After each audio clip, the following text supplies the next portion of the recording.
शिवसेना उद्धव बाळासाहेब ठाकरे पक्षाचा जनसंवाद मेळावा रायगड जिल्ह्यात आज म्हळसा येथे सुरू असताना या मेळाव्याला प्रचंड गर्दी आणि शिवसैनिकांचा उत्साह पाहायला मिळाला।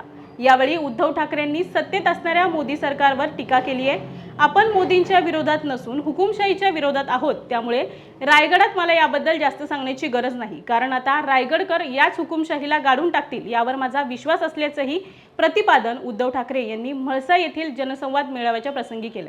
त्यामुळे आगामी काळात होणाऱ्या निवडणुकांमध्ये विजय आपलाच असल्याचे वक्तव्यही त्यांनी केले। शिवाय खासदार सुनील तटकरे यांच्यावर त्यांनी अनेक टीकास्त्र करत पुढील लोकसभेचा उमेदवार अनंत गीतेच असतील, त्यासाठी तुमची साथ हवी आहे आणि तुम्ही ती नक्की द्याल असा विश्वास त्यांनी उपस्थितांना दाखवला।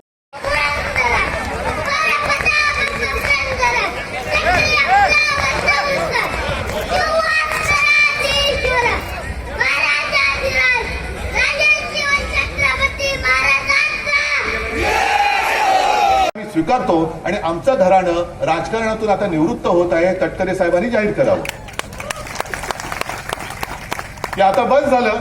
आम्ही आता जे काय म्हणजे काय खाल्लं ते आता आधी थोडं पचवतो आणि मग परत बघू। पण आता तूर्त प्रधानमंत्र्यांचे जे धोरण आहे त्या धोरणानुसार आमच्या घरातनं एकही जण निवडणुकीच्या रिंगणात उतरणार नाही, राज्यसभेवर जाणार नाही, विधान परिषदेवरती जाणार नाही, कुठेही जाणार नाही, हे तटकरे साहेब तुम्ही जाहीर करा।